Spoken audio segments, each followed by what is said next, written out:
Hello student, welcome to RS Guru academy. आप सभी जानते हैं कि जीएस के लिए हमारे यहाँ पर क्लासेस चली हुई हैं और आज का हमारा टॉपिक है मौर्य साम्राज्य। आज हम मौर्य साम्राज्य को पूरा कंप्लीट स्टडी करेंगे और उसके बारे में संपूर्ण जानकारी लेंगे। ठीक है, सबसे इंपॉर्टेंट आता है मौर्य साम्राज्य की स्थापना कब हुई। मौर्य साम्राज्य की स्थापना 321 ईसा पूर्व से लेकर 185 ईसा पूर्व तक चली। अर्थात कितना टाइम पीरियड है, तो 200 वर्ष से भी ज्यादा काल तक मौर्य साम्राज्य चला। सबसे शक्तिशाली साम्राज्य था। ठीक है, बात आती है चंद्रगुप्त मौर्य। चंद्रगुप्त मौर्य मौर्य साम्राज्य के प्रथम शासक थे। ठीक है, कब बने शासक है? 321 ईसा पूर्व पर चाणक्य व मौर्य ने नंद वंश के शासक धनानंद को अपदस्थ कर मौर्य साम्राज्य की स्थापना की। धनानंद को हटा दिया और मौर्य साम्राज्य की स्थापना कर दी। यूनानी लेखक चंद्रगुप्त को नीच कुल का बताया तथा बौद्ध व जैन धर्मों ने चंद्रगुप्त को क्षत्रिय बताया। तो इस चीज पर विवाद है कि इसके चंद्रगुप्त के कौन से कुल से था, तो इस चीज पर विवाद है। कुछ इसको क्षत्रिय धर्म को बताते हैं तथा कुछ इनको नीच कुल का बताते हैं।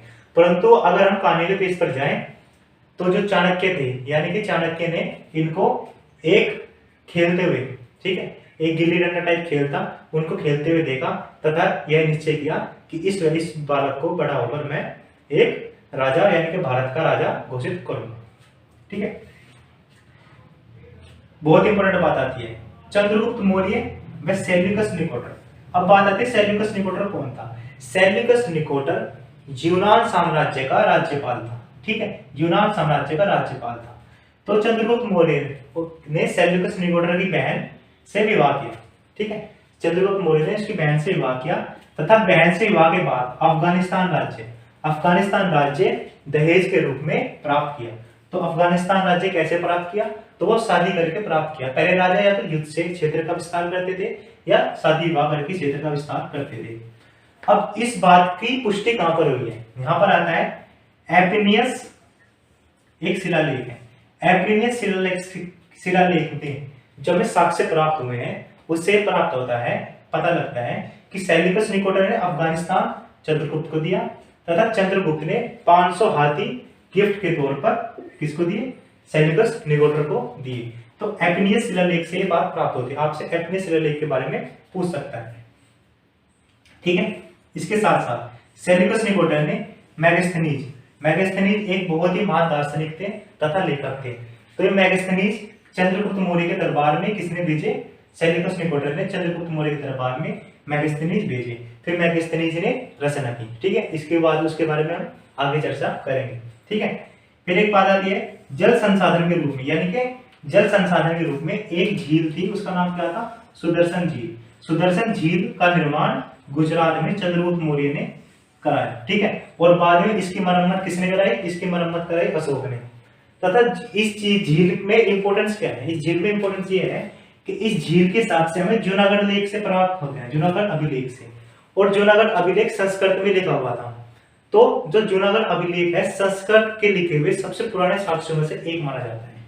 ठीक है, तो इसलिए इंपॉर्टेंट हो जाती है बात कि जूनागढ़ अभिलेख में क्या लिखा हुआ? संस्कृत में सबसे पुराना संस्कृत अभिलेख के साक्ष्य है तथा उसमें क्या लिखा हुआ है? एक सुदर्शन झील का निर्माण चंद्रगुप्त मौर्य ने करवाया।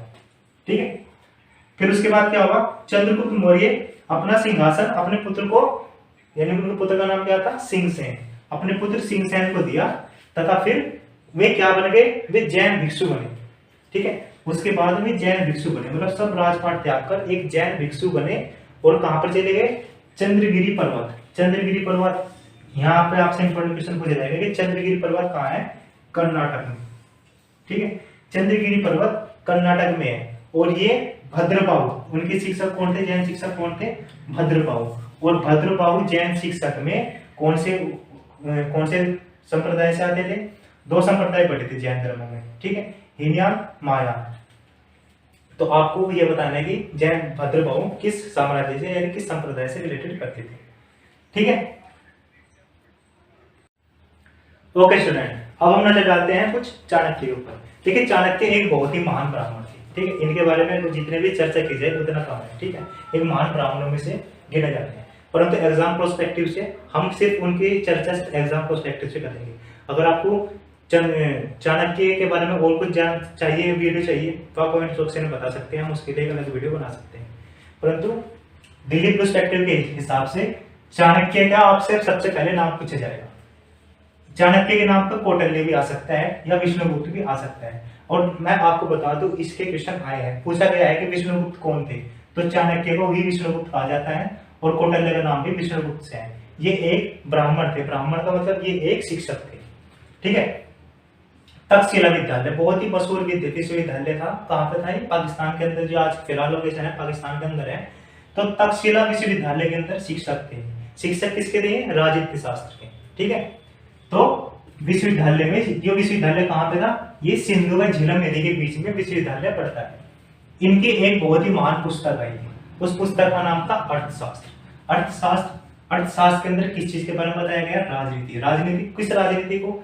मतलब कि एक राजा को अपने क्षेत्र में क्या राजनीति करनी चाहिए, किस तरह से उसका प्रशासन चले ताकि वहां की जनता भी फल फूल सके, इसी के साथ साथ राज्य साम्राज्य विस्तार भी बहुत अच्छे तरीके से हो सके। यही कारण रहा कि अर्थशास्त्र और राजनीति के ज्ञाता थे। चंद्रगुप्त मौर्य के दरबार में प्रधानमंत्री की उपाधि पर थे, इसलिए यह बहुत मुख्य कारण है कि चंद्रगुप्त धनानंद को हराकर राज्य के राजा बने। और इसी के साथ साथ चंद्रगुप्त यानी कि मौर्य साम्राज्य बहुत ही ज्यादा फला फूला, ठीक है। अर्थशास्त्र यानी कि चाणक्य दो राजाओं के कार्यकाल में थे। नंबर 1 के कार्यकाल में आगे चंद्रगुप्त मौर्य के, और नंबर 2 उनके पुत्र बिंदुसार के कार्यकाल में महामंत्री के पद पर कौन थे? चाणक्य, ठीक है। दूसरी बात आती है बिंदुसार की। बिंदुसार को यूनानी शास्त्रों में अमित्रघात कहा गया है। तो आपसे पूछ सकते हैं कि अमित्रघात कौन था? तो अमित्रघात बिंदुसार था। बिंदुसार कौन था? चंद्रगुप्त मौर्य का पुत्र। और जैन शास्त्रों में बिंदुसार को सिंहसेन का नाम दिया गया है, ठीक है। बिंदुसार को सिंहसेन का नाम दिया गया है। इनके बारे में कोई खास इतना कोई अच्छी इंपॉर्टेंट नहीं है कि हम उनका एग्जाम्पल प्रोस्पेक्टिव से समझे। बस हमें क्या याद रखना है कि सीरिया के शासक एंटोक्स प्रथम ने बिंदुसार के दरबार में डायमेक्स नामक राजदूत भेजा, ठीक है। इसी के साथ साथ बिंदुसार के बारे में एक चीज और जान सकते हैं कि बिंदुसार ने बाहरी क्षेत्रों से यानी कि विदेशों से बहुत ज्यादा संबंध बनाए, ठीक है। इसी कारण इनका यूनान से, सीरिया से, अफगानिस्तान से और भी अन्य राज्यों से विदेशी संबंध बहुत अच्छे थे, ठीक है। और फिर बिंदुसार के पुत्र कौन थे? अशोक। बिंदुसार के पुत्र अशोक थे, जिनको सम्राट अशोक के नाम से भी जाना जाता है, ने तक्षशिला अभियान जीता। तक्षशिला अभियान, इनके पुत्र एक और थे सुशील तक्षशिला अभियान में जीत हासिल नहीं कर पाए। फिर उसके बाद अशोक ने तक्षशिला अभियान जीता। फिर उसके बाद बिंदुसार ने क्या किया? फिर बिंदुसार जैन भिक्षु बने, ये भी कर्नाटक चले गए। और उसके बाद नए सम्राट निकल कर आते हैं, सम्राट अशोक। सम्राट अशोक एक महान सम्राट थे, इनके बारे में हम विस्तार से चर्चा करेंगे। ओके स्टूडेंट, अब हम नजर डालते हैं अशोक के ऊपर। अशोक बहुत ही महान साम्राज्य थे, मौर्य साम्राज्य के बहुत ही महान सम्राट थे और इनका इतिहास में नाम सदा सदा काल के रहेगा। देखिए, अगर हम थोड़ी सी बात को समझें तो कोई भी व्यक्ति महान इसलिए बनता है ताकि वो किस वे में अपना काम करता है। कोई सम्राट दो तरीके हम समझे जा सकते हैं। एक तो सम्राट वो होगा जो सबको मार काट देगा, ठीक है, पूरी ऐसा यशवंता अपने राज्य में फैलाएगा, नरसंहार करेगा। वे भी सम्राट जाने माने रह सकते हैं, परंतु उन्हें महान नहीं कहा जा सकता। महान उन सम्राटों को कहा जाता है या उन साम्राज्य के शासकों को महान कहा जा सकता है जो जनता के लिए काम करे, शांति के लिए काम करे, उपदेश के लिए काम करे। जिस तरह से उदाहरण है महात्मा गांधी का। महात्मा गांधी शांति के प्रचारक थे, इसलिए महान कहा जाता है, ठीक है। लेकिन हम अहिंसा बढ़ा के जाने माने बन सकते हैं, परंतु महान बनने के लिए शांति प्रचारक किया जाएगा। इसीलिए सम्राट अशोक का नाम इतिहास में बहुत ही व्याख्यात तौर पर लिया जाता है, ठीक है। सम्राट अशोक के बारे में थोड़ा सा जानते हैं, ठीक है। सम्राट अशोक, अगर आप इनके सम्राट अशोक के थोड़े से शुरुआती दौर के बारे में देखेंगे तो सम्राट अशोक की कब राजा बने? 268 ईसा पूर्व में ही है सम्राट घोषित कर दिए गए, ठीक है। अशोक की उपाधि का नाम क्या था? देवप्रिय के नाम का उपाधि था। तो it is very important in many examination this question has been asked that what is the name of another name of Samrat Ashok? तो देवप्रिय, ओके। अब आप यहां पर ध्यान दीजिएगा। देखो, बौद्ध ग्रंथों के अनुसार सम्राट अशोक ने सुसीम सहित अपने 99 भाइयों की हत्या करने के बाद सम्राट बने। ठीक है, जो व्यक्ति अपने 99 भाइयों की हत्या कर रहा है तो आप उसको क्या कहेंगे? ठीक है, एक नरसंहारी सम्राट कह सकते हैं, तथा एक ऐसा सम्राट जिसके लिए जात की कोई कीमत नहीं होती, सिर्फ और सिर्फ साम्राज्य विस्तार की नीति ही उसके लिए सर्वोपरि होती है। ठीक है, फिर उसके बाद एक किस्सा आता है कलिंग युद्ध का। कलिंग युद्ध के बारे में आई होप आपने पहले सुना भी होगा। ठीक है, कलिंग युद्ध में कहा जाता है कि इसको सम्राट अशोक ने जीत लिया था, परंतु इसमें कम से कम 1 लाख लोगों की मृत्यु हुई। ठीक है, 1 लाख लोगों की मृत्यु हुई। अब इनकी मृत्यु के बाद क्या हुआ? सम्राट अशोक का हृदय परिवर्तन हो गया, और यहीं से शुरुआत होती है उनके महान सम्राट बनने की। जब तक वे नरसंहारी बनते थे, जब तक उन्होंने लोगों की हत्या करती थी, लोगों के अंदर सिर्फ उनका डर था, परंतु जब हृदय परिवर्तन होने के बाद वे शांति और अहिंसा की ओर चले।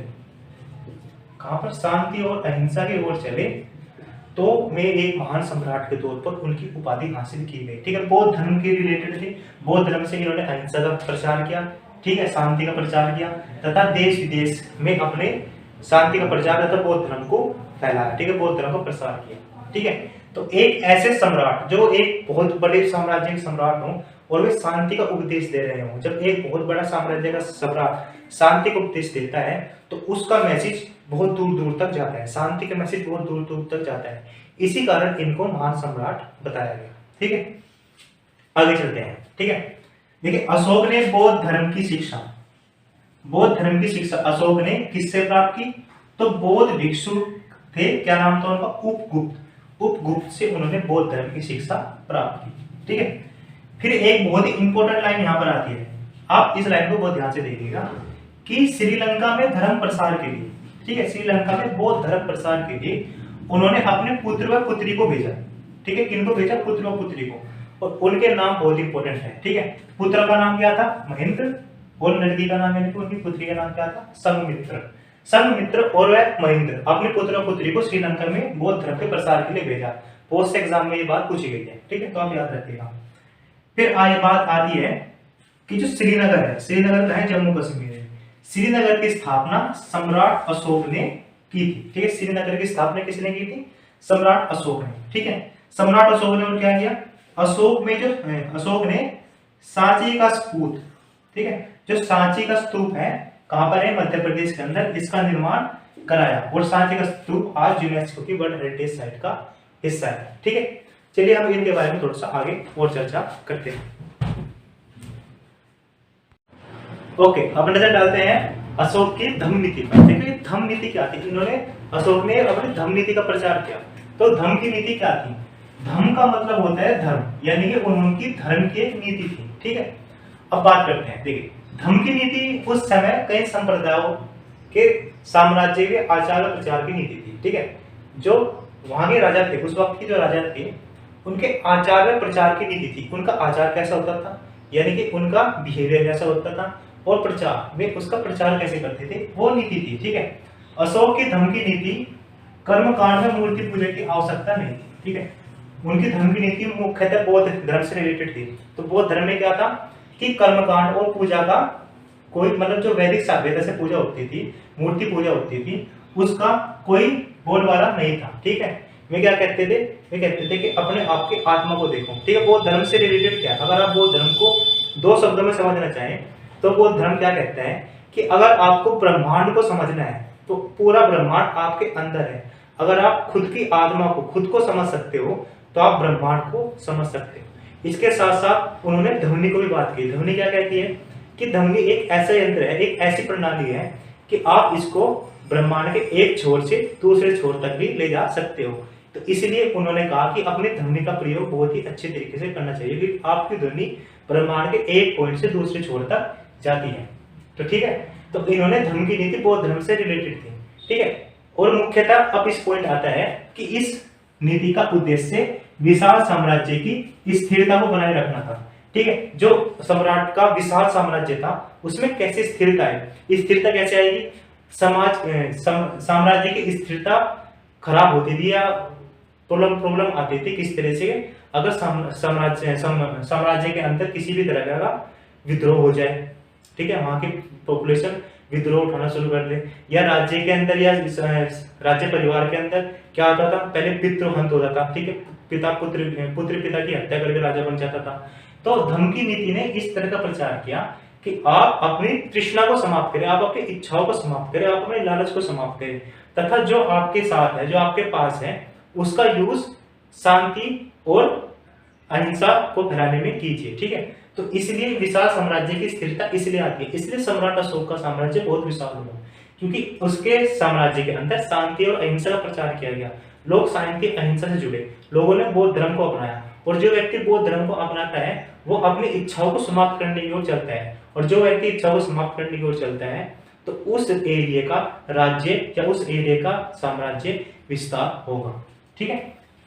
ठीक है, ये क्या कहता है, धम्म की नीति को सहिष्णुता की नीति कहते हैं, ठीक है। सहिष्णुता यानी कि सेकुलर, ठीक है। आप एक सेकुलर पॉइंट पे चले, आप किसी भी कोई भी आपके यहाँ पे डिस्क्रिमिनेशन ना हो, कोई भी छोटा बड़ा ऊंच नीच, ठीक है, या छुआछूत, इस तरह की कोई नीति नहीं होगी, ठीक है। तो धम्म की नीति को हम इस तरह से समझ सकते हैं, ठीक है।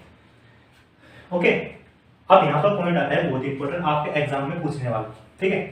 सम्राट अशोक का एकमात्र उत्कीर्ण शिला रूप चित्र, यानी कि एकमात्र ऐसी शिला या एकमात्र ऐसा पॉइंट जहां पर सम्राट अशोक का रूप चित्र था, यानी कि उनका एक फोटोग्राफ बनाया गया था, तो वो कहां पर मिलता है, कगनहिली। कगनहिली कहां पर है, गुलमर्ग कर्नाटक के अंदर, ठीक है। वहां पर एक अभिलेख प्राप्त हुआ, उसमें से यह हमें मिलता है, ठीक है। अब हम मौर्य साम्राज्य की प्रशासन नीति के बारे में, यानी कि उनके एडमिनिस्ट्रेशन के बारे में थोड़ा सा जानते हैं।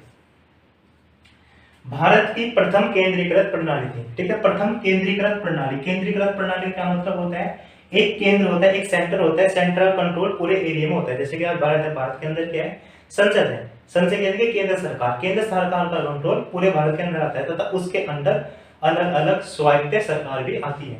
तो ये प्रथम केंद्रीकृत प्रशासन था। इस प्रशासन को सप्तांग प्रशासन भी कहते थे, यानी कि यह 7 कर्मावर्त तत्वों में डिवाइडेड था। और वे 7 कर्मावर्त तत्व कौन कौन से थे, नंबर 1 सबसे ऊपर आता था राजा, फिर राजा के अंडर आते थे आमत्य, ठीक है। आमत्य यानी कि एक उच्च अधिकारी, ठीक है। फिर आमत्यों के अंदर आते थे जनपद, और जनपद को राष्ट्र कहा गया। तो आपको यहाँ से टर्मिनोलॉजी बेस्ड क्वेश्चन पूछा जाएगा कि मौर्य साम्राज्य के अंदर राष्ट्र किसे कहा जाता था, तो राष्ट्र वहां पर जनपद को कहा जाता था। फिर आते थे जनपद के अंदर आते थे दुर्ग, ठीक है, और दुर्ग के अंदर आता था कोष, कोष के अंदर आता था सेना, यानी कि सेना, और उसके और लास्ट में आता था मित्र, ठीक है। तो इस तरीके से सप्तांग डिवाइडेड थे उनके प्रशासन प्रणाली, ठीक है। एक शब्द आ जाएगा यवन। यवन क्या कहा जाता था, विदेशियों से जो संबंध थे उन संबंधों को यवन कहा जाता था, ठीक है। आगे बढ़ते हैं। ओके स्टूडेंट, अब हम नजर डालते हैं अशोक के नगर प्रशासन पर, ठीक है, उसके साम्राज्य के नगर प्रशासन पर, या मौर्य के नगर प्रशासन पर, ठीक है। सबसे इंपॉर्टेंट आपसे एक क्वेश्चन यहाँ से निकल जाएगा कि मैगस्थनीज, जो मैगस्थनीज की पुस्तक थी उसका नाम क्या था, इंडिका। मैगस्थनीज किसके शासनकाल में आया था, ये आया था चंद्रगुप्त मौर्य के शासनकाल में, किसके साथ, सेल्यूकस निकोटर के साथ, ठीक है। तो उसने क्या, उसकी जो पुस्तक है इंडिका, उसमें पाटलिपुत्र नगर के प्रशासन का वर्णन किया गया है, ठीक है। पाटलिपुत्र जो नगर था, जो आज के टाइम पर पटना के नाम से जाना जाता है, उसका वर्णन किया गया है, ठीक है। इसमें क्या कहा कि 30 सदस्यों वाली 5 समितियां, 30 सदस्यों वाली 5 समितियां नगर का प्रशासन करती थी। अब आपसे यहाँ पर टर्मिनोलॉजी बेस्ड क्वेश्चन यहाँ से निकल कर आएंगे, कहेंगे कि नगर का प्रमुख अधिकारी, जो नगर का प्रमुख अधिकारी होता था उसको क्या कहते थे, एस्ट्रोनोमाई, ठीक है। एस्ट्रोनोमाई ये कौन सी भाषा का शब्द है, आप कमेंट सेक्शन में हमें लिख कर बताइए। अगर आप गलत बताते हैं तो हम सही करेंगे, और अगर सही बताते हैं तो आपको एक फ्लैग मिलेगा, ठीक है। तो ये कौन सी भाषा का शब्द है, ठीक है। आप कनेक्टेड कर सकते हैं कि मौर्य साम्राज्य का कनेक्शन किस देश से ज्यादा था, उसके वैवाहिक संबंध किस देश से थे, है ना। फिर आता है जिलाधिकारी। जिला अधिकारी को क्या कहते हैं, एग्रोनोमाई। जिलाधिकारी को एग्रोनोमाई कहते थे, ठीक है। न्याय प्रशासन, जो वहां का न्याय प्रशासन था उसको धर्मस्थायी क्या कहा गया, धर्मस्थायी, ठीक है। और धर्मस्थायी के अंदर क्या होता था, दीवानी न्यायालय, यानी कि जो दीवानी मामले थे वे धर्मस्थायी के अंदर आते थे, तथा कंटक शोधन के अंदर फौजदारी न्यायालय आते थे। दीवानी मामले और फौजदारी मामलों में आपको अंतर पता होना चाहिए। अगर आपको अंतर नहीं पता हुआ है तो हमारे संविधान के अंदर हमने जो न्याय के क्या नाम उसका सेशन कोर्ट की जो वीडियो बनाई है उसके अंदर आपको दीवानी न्यायालय तथा फौजदारी न्यायालय के बारे में संपूर्ण जानकारी मिल जाएगी। ठीक है, फिर हम बात करते हैं वहां की अर्थव्यवस्था, यानी कि अर्थव्यवस्था कैसी भी किसी भी साम्राज्य का विस्तार उसकी अर्थव्यवस्था सबसे इंपॉर्टेंट होती है। राज्य का प्रशासन और राज्य की अर्थव्यवस्था ये दोनों ही मुख्य होते हैं किसी भी राज्य के उद्धार के लिए। ठीक है, तो राजकीय भूमि को क्या कहा जाता है? सीता। अब आपसे यहाँ पर क्वेश्चन पूछा जाएगा, अगर आपको सीता का मतलब नहीं पता, क्योंकि सीता अधिकतर रामायण से कनेक्टेड मानते हैं लोग, लेकिन सीता का मतलब यहाँ पर क्या था? सीता का मतलब था यहाँ पर राजकीय भूमि मतलब जिस भूमि का मालिक राजा होता है उस भूमि को क्या कहते थे? सीता। ठीक है, और फिर आता है समरहिता का मतलब क्या था? भूमि का उत्पादन को क्या कहते थे? समरहिता। ठीक है, फिर एक आता है भाग का मतलब होता था बलि अर्थात टैक्स। ठीक है, और कितना भाग लेते थे? 1/6 भाग, यानी कि जो 1/6 भाग उत्पादन होता था कृषि के दौरान 1/6 भाग पर राजा का हक होता था। ठीक है, फिर होता था सीताध्यक्ष किसे कहते थे? जो भूमि कर विभाग का अध्यक्ष होता था उसको सीताध्यक्ष कहते थे। एक वर्ड आता है आपका पोतवाध्यक्ष क्या था? ये मापतोल का अधिकारी था। ठीक है, मापतोल का अधिकारी क्या कहते थे? पोताध्यक्ष। एक वर्ड निकल कर आता है सातवां का क्या मतलब होता था? व्यापारियों का समूह। तो this terminology based content is really important for exam perspective, because आपसे अब कहानी नहीं पूछेंगे, कोई भी कहानी नहीं पूछता। ठीक है, कहानी पूछ के नहीं करने के, वे आपसे पूछेंगे terminology based question is difficult to understand, so why you have to be read and make your note very careful. Okay, फिर आता है मौर्यकालीन कला के अंदर सांची का स्तूप बहुत ही इंपॉर्टेंट है मध्य प्रदेश के अंदर। एक आपसे मर्दभांड पूछे जा सकते हैं। मर्दभांड यानी कि जो बर्तन थे, उन बर्तन पर जो कलाकारी होती थी, स्पेशली उनको जो पॉलिश होती थी, उस पॉलिश को NBPW कहा गया। ठीक है, क्या कहा गया? North black polish. ठीक है, नॉर्थ ब्लैक पॉलिश यानी कि उत्तर काली पॉलिशदार मर्दभांड कहे गए। ठीक है, तो आपको इसकी फुल फॉर्म भी याद करनी है। एक अशोक साम्राज्य के अंदर सबसे इंपॉर्टेंट आता है उनके अभिलेख टोटल कितने थे, उन अभिलेख के अंदर क्या क्या था, संपूर्ण जानकारी हम आपको इसकी नेक्स्ट वीडियो में बताएंगे।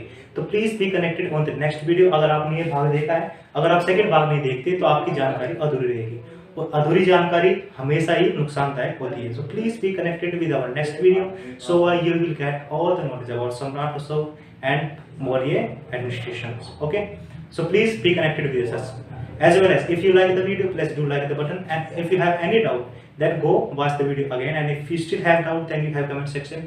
In the comment section you can put down your doubt, we will directly access you. As well as if you do not have subscribed our channel till now, then please do subscribe our channel, as well as be connected with our Telegram channel. Thank you so much.